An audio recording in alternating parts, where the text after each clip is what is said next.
आता, ऐसा लगता है ये भी कोई कृपा।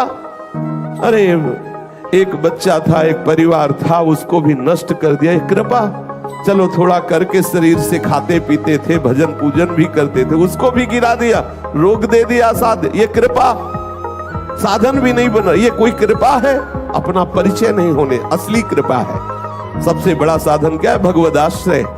तुम साधन का आश्रय लिए थे, शरीर का आश्रय लिए थे, अब हो अनाश्रित, पूरा का पूरा हृदय से आर्त भाव से आश्रय लो हरि का, यही भगवत प्राप्ति कराएगा। आश्रय वो हम समझ नहीं पाते, उस ऐसे छुप कर रूप में कृपा आती है, कभी इतनी विकराल आती है हम परिचय नहीं प्राप्त कर पाते, कभी इतनी मीठी आती है।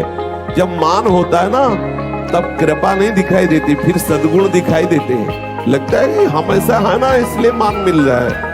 और जब पिटाई होती है तब ये नहीं सोचता कि मैं ही ऐसा हूं इसीलिए मिल रहा है, नहीं। कृपा दोनों रूप धारण करके उस जीव को भगवत चरणारविंद तक पहुंचाती है।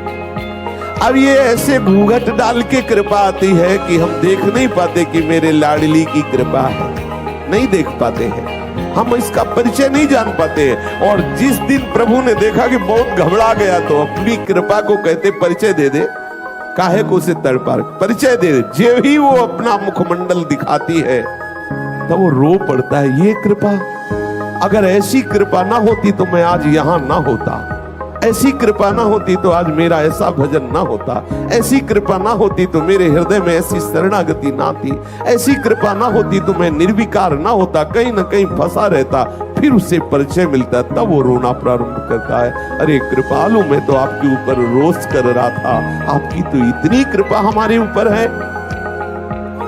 अब जिस दिन से उसने कृपा का परिचय जाना, उस दिन से आनंद की धारा फूट पड़ी हृदय में। संस्कृत हारिणी अमृत वृष्टि करने वाली कृपा का परिचय प्राप्त होते ही सहज दयालु प्रभु श्री हरि का साक्षात्कार हो गया। कृपा परिचय तभी देती है जब भगवत प्रेमी महात्माओं का संग होता है, तभी कृपा का परिचय मिलता। अब मोहि भाव भरोस हनुमंता, बिनु हरि कृपा मिले नहीं सुनता।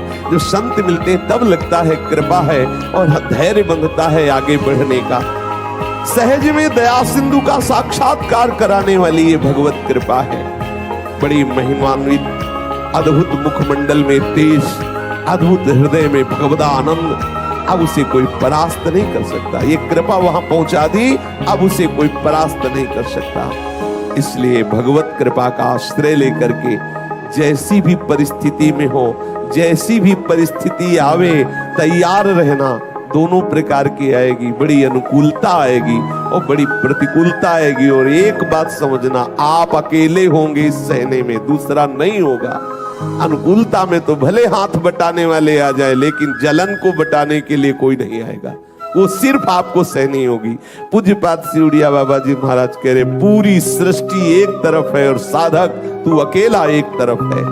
तुझे सबसे अपने आप को बचा करके भगवत मार्ग में चलना होगा। पूरी सृष्टि अलग, अगर तुम किसी व्यक्ति का आश्रय लोगे तो हार जाओगे। एकमात्र प्रभु के चरणों का आश्रय, एकमात्र श्री जी के चरणों का आश्रय। कृपा आपको पहुंचाती रहे, लेकिन आप विपरीत दिशा में मत जाना, विपरीत भावना में मत जाना। ये शरणागति का लक्षण है। शरणागति का लक्षण है संशय रहित विपरीत भावना का त्यागी। तब उसके हृदय में निर्भय, निश्चिंत, निस्शोक आदि स्थितियां आती है। हमें संशय नहीं होना चाहिए कि भगवत कृपा है तो ऐसी दुखद परिस्थिति क्यों आई। यदि भगवत कृपा है तो प्रभु की खजाने में कुछ कमी थी क्या, वो ऐसी परिस्थिति क्यों दी। ऐसी वार्ता हमारे हृदय में कभी ना आवे। हम सदैव मनाते रहे कि हमारे ऊपर बहुत कृपा है।